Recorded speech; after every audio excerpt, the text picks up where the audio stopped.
Regardez ce qui se passe lorsque l'historien britannique Ralph Edelman Monku est interpellé sur l'histoire britannique et qu'il répond en évoquant la traite islamique des esclaves. Regardez bien.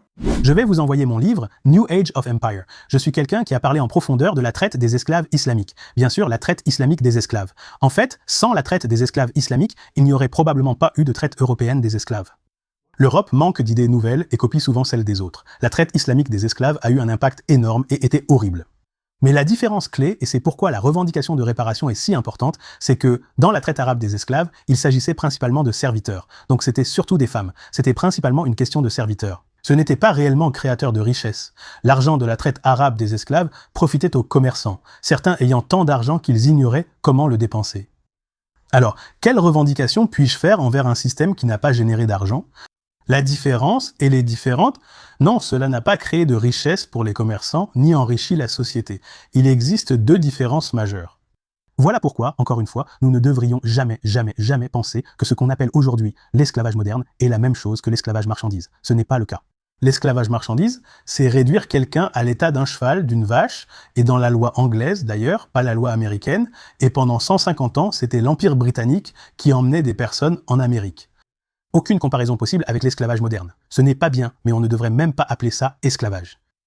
La différence entre la traite des esclaves arabes et Je ne suis pas sûr que les esclaves d'aujourd'hui ressentiraient la même chose. Les mots comptent. Minimiser les horreurs du Moyen-Orient. L'esclavage moderne est illégal, c'est un crime. L'esclavage ne l'était pas. C'était ce que nous faisions tous. Ce n'est qu'en 1918 que c'était plus une question de non, mais tu ne peux pas. Tu ne peux pas comparer les deux. Tu n'es pas du bétail. Tu n'es pas légalement défini comme non humain, contrairement à mes ancêtres que les tribunaux anglais définissaient légalement comme un cheval et une vache, ce qui a permis à l'Amérique de poursuivre l'esclavage. Bref, ce que je veux dire, c'est que la différence avec la traite arabe, qui n'a pas construit la société arabe, c'était surtout des domestiques, c'est terrible. Je ne dis pas que la traite arabe des esclaves était bien, c'était horrible. L'esclavage européen nous a réduits à des marchandises et a servi la révolution industrielle. Je t'ai déjà entendu dire le contraire. Tout ce qui alimente la révolution industrielle, d'abord c'est l'or, puis l'argent, puis le tabac, puis l'indigo, puis le coton. Tout ce qui a nourri la révolution industrielle venait de l'esclavage. Le travail. Dites-moi laquelle de ces choses ne provenait pas du travail d'un esclave, laquelle ne venait pas de l'Atlantique. Nous donnons des réponses très longues, alors restons concentrés sur ce point. Restons sur ce point. Parmi ces 5 choses fondatrices, laquelle ne venait pas de là? La révolution industrielle. La réponse est... La révolution industrielle. Si vous regardez les 5 premières... Donc, les arguments avancés par vous et par le professeur Beckles sont que la révolution industrielle a été causée par les profits de la traite des esclaves, qu'elle a été causée par les profits de l'industrie sucrière, et que c'est dû au sous-investissement et au sous-développement de la Grande-Bretagne dans l'Empire. C'est bien cela. Donc le sucre? Le coton ne provenait pas des Caraïbes britanniques, mais d'Amérique. Qui? Oui? Cela ne concerne pas qui a produit cela, ni l'argumentation sur les réparations. Non, c'est un mauvais argument. Dans l'Indo-Corax, un Africain réduit en esclavage avait des droits et pouvait retrouver la liberté. Et dans l'esclavage africain, en ce qui concerne ce dont tu parles, ce que je viens de dire, c'est que les Africains, en tant qu'esclaves, l'esclavage africain ressemblait beaucoup plus au servage, où tu faisais partie de la famille et tu retrouvais ta liberté après un certain temps. C'est en fait bien plus comparable au servage qu'à l'esclavage où l'être humain est traité comme une propriété. Cet esclavage est déshumanisant. C'est littéralement la suppression de tous les droits.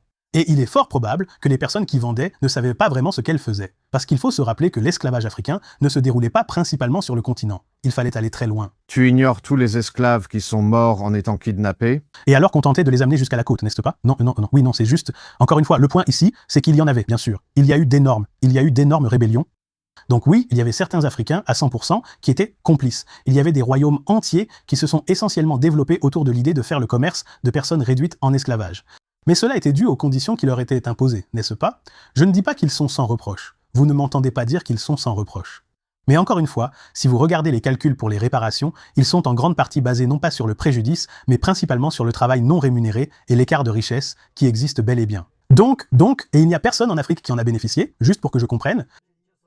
Donc, votre argument, c'est en fait, les réparations sont dues parce que les esclaves qui ont été emmenés d'Afrique par les nations européennes ont été utilisés pour produire des choses et donc leurs descendants ont droit, en fait, à une part de cette richesse qui a été produite grâce à leur travail. C'est bien votre argument. Et en plus, encore une fois, et je veux insister ici, l'Afrique dans son ensemble, oui, on peut trouver un minimum, je veux dire, il y avait très peu en termes de population africaine. Combien étaient impliqués dans le commerce d'esclaves? C'est un nombre minuscule. Ce n'est vraiment qu'une infime minorité. Donc, l'impact réel de l'esclavage en Afrique a été d'appauvrir l'Afrique. Donc, ce que je dis, c'est que la base des revendications pour les réparations, c'est d'abord le travail non payé, ce qui est très, très simple, des centaines d'années de travail non rémunéré.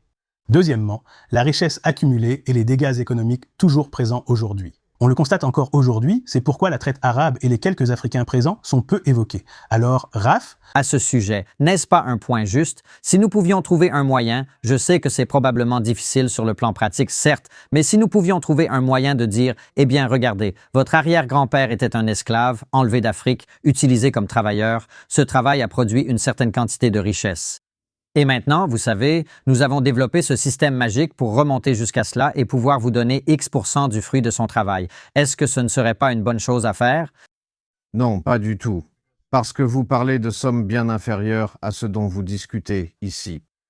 Mais aussi, bien sûr, il ne faut pas non plus avoir une vision trop idyllique de ce qu'était la vie des esclaves en Afrique. Vous savez, rien que dans le royaume de Dahomey, il y avait des sacrifices annuels où jusqu'à 4000 esclaves étaient tués lors de rituels de sacrifices humains qui s'y déroulaient. et celui-ci, vous savez, Pas du tout. Vous parlez de l'islam, mais vous tentez de présenter l'esclavage comme ayant différents degrés. Dans la traite esclavagiste islamique, des millions de jeunes garçons ont été capturés. 60% de ces millions de jeunes garçons sont morts parce qu'ils ont été castrés brutalement, sans anesthésie bien sûr, et sont morts à cause de cela. Ils se promenaient tranquillement à siroter des boissons à la menthe, ou je ne sais quoi, oui, c'est ce que vous faisiez. je n'ai pas dit que c'était différent. Je n'ai pas dit que c'était bien. Raph a fait de l'excellent travail ici. Encore une fois, c'est quelqu'un qui est capable de complètement démonter cette idée que la Grande-Bretagne était un empire particulièrement maléfique. En fait, il a pu prouver bon nombre des réalisations remarquables et des bienfaits issus de l'Empire britannique. Même les peuples colonisés de l'Empire britannique, en fait, vivent aujourd'hui une vie meilleure que s'ils n'avaient jamais été colonisés. Et ce n'est pas un argument en faveur du colonialisme. C'est juste un fait. Et c'est ça qui est génial avec Rafe, c'est qu'il vit dans le monde des faits et il est capable de fournir des preuves et d'appuyer son argumentation avec une précision historique. Merci d'avoir regardé et à la prochaine. Si vous soutenez notre travail chez Jewish Uncensored, pensez à nous aider de différentes façons. Vous pouvez nous soutenir financièrement en allant sur buymecoffee.com/buymecoffee.com Jewish Uncensored. Vous pouvez également visiter notre nouvelle boutique de produits dérivés, israeluncensored.com, où nous venons de sortir plein de nouveaux articles. De plus, pour accéder à du contenu exclusif, vous pouvez aller dans l'onglet Adhésion de cette chaîne et vous y inscrire. Et enfin, vous pouvez partager cette vidéo avec votre famille et vos amis afin de diffuser ce message dans le monde entier. Merci beaucoup pour votre soutien.